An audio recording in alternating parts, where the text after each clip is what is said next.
और 5 चुनाव गठबंधन अपना दल के साथ हम लोग लड़े हैं। इसके अलावा निषाद पार्टी है, सुहेलदेव समाज पार्टी है, राष्ट्रीय लोकदल है। तो जो जो गठबंधन के साथी हैं हम सबको साथ लेकर चल रहे हैं।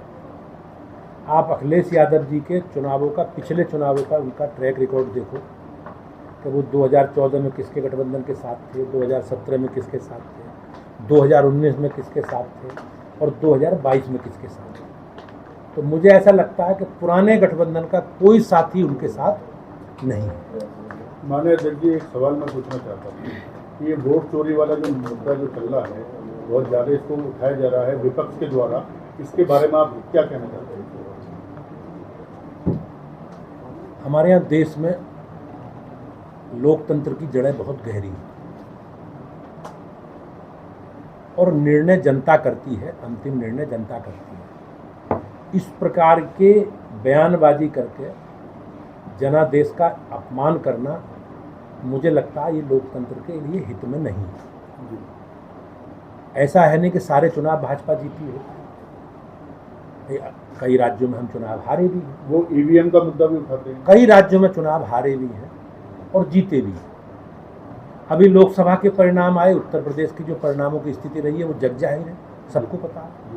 लेकिन ये विपक्ष का एक एजेंडा है, निगेटिव एजेंडा। चुनाव हारेंगे तो संवैधानिक संस्थाओं पर प्रश्न खड़े करेंगे, पुलिस प्रशासन को दोषी ठहराएंगे, ईवीएम को दोषी ठहराएंगे, और अगर जीतेंगे तो इसकी कोई चर्चा नहीं। और मेरा केवल ये है कि विपक्ष जनादेश का सम्मान करना सीखे, ना कि अनावश्यक समाज में अनास्था निर्माण।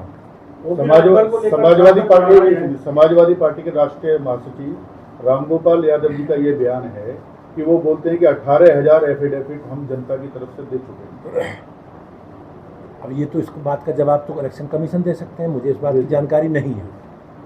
लेकिन अभी तक जो भी इस प्रकार की शिकायतें आई हैं, मुझे इतनी जानकारी है, उसमें से कोई लिखित जानकारी किसी विषय को लेकर इन लोगों ने नहीं दी है। केवल ये बयानबाजी तक सीमित है और बयान केवल निगेटिव बयानबाजी करके समाज में एक अनिश्चितता का वातावरण पैदा करना चाहता है विपक्ष।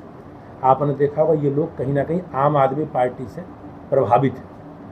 आम आदमी पार्टी के नेता जिस प्रकार से बयान देते थे और बयान देने के बाद गायब हो जाते थे, और बाद में लोग कुछ अदालतों में गए तो माननीय न्यायालय ने जो कार्रवाई करने की स्थिति आई तो उन लोगों ने क्षमा मांग ली।